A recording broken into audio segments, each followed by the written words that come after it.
Obviously, LeBron and the Lakers came off a disappointing season last time round. Do you see them, though, being contenders potentially this year? No, I don't. Listen, I love LeBron James, but I don't think that the LA Lakers have the chemistry to win it. Sometimes, you got Russell Westbrook there, you got Anthony Davis, you have LeBron James, you have Pat Bev there. Sometimes too much talent on a team is bad. It's not good because everybody is trying to be the guy that they used to be on their previous team. Never thought that the trade was going to work out when they acquired Westbrook last year. You saw what happened last year.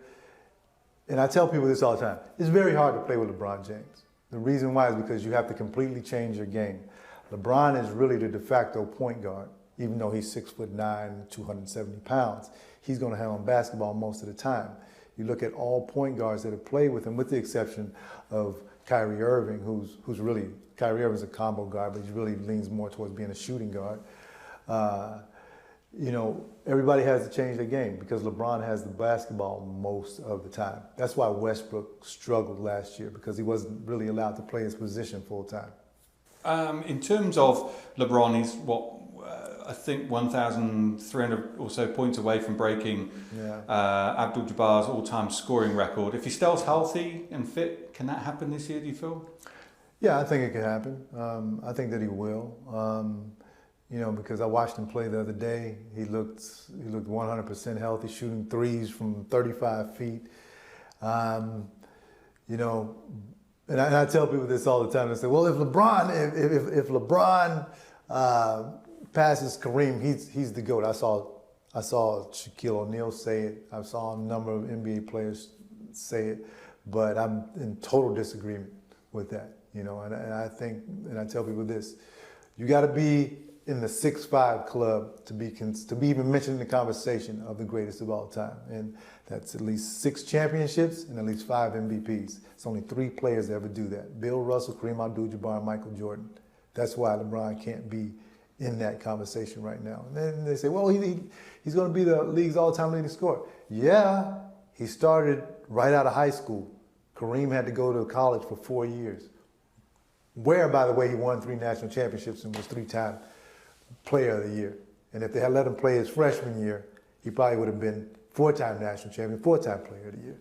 So my opinion is Kareem Abdul-Jabbar because of his pedigree, high school, college, pro. Nobody comes close to Kareem. Now, I think Michael Jordan is the greatest NBA player of all time, but over the duration of all 3 careers is Kareem Abdul-Jabbar.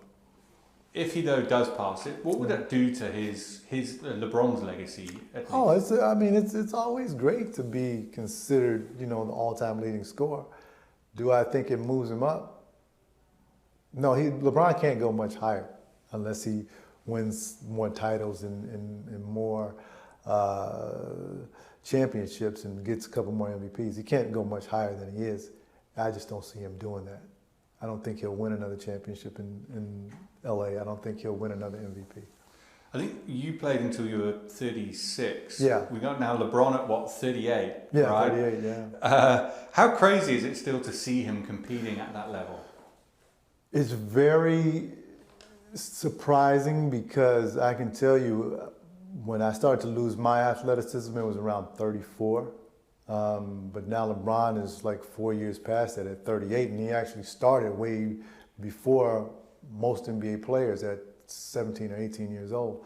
But you go back and you listen to what he does. He spends like $1 million a year taking care of his body, and it shows. Because he's still jumping over the rim like crazy, dunking the basketball, doing all the things athletically that he used to do. So, it's amazing. Guy's a freak of nature, and, I commend him for staying in that type of shape. When he does finally make that retirement, how will he be remembered? I think he's going to go down as one of the greatest of all time. I think I have him slotted at number 3. So, you can't argue with that. I mean, he has won championships. He will end up being the all-time leading scorer. So he has the credentials to do it. So he'll be on Mount Rushmore. Yeah. So for you, it is just still hands down Jordan. Absolutely. I mean, look, I tell guys this all the time. I was like, first of all, I do the 6-5 debate. There's 6 championships, at least 5 MVPs. LeBron isn't there. Okay? Then I said, listen, man, numbers don't lie. You know, you look at Michael, he had 10 scoring titles. By the way, he led the league in scoring one year and was Defensive Player of the Year. Okay? And then I said, listen, if you go to Halle Berry's house 10 times and she goes out when you ask her to go out with you to dinner, she goes out with you 4 times. But then another guy goes there 6 times and she goes all 6. Who's the man? Okay? It's Michael Jordan. That's what I tell him. Then another thing I said, listen, this is the one that really tells me what people think deep down inside. I say, if you have one game to win for your life, who are you going to pick? Michael Jordan or LeBron James? The answer is always Michael Jordan. Always. So that tells you right there.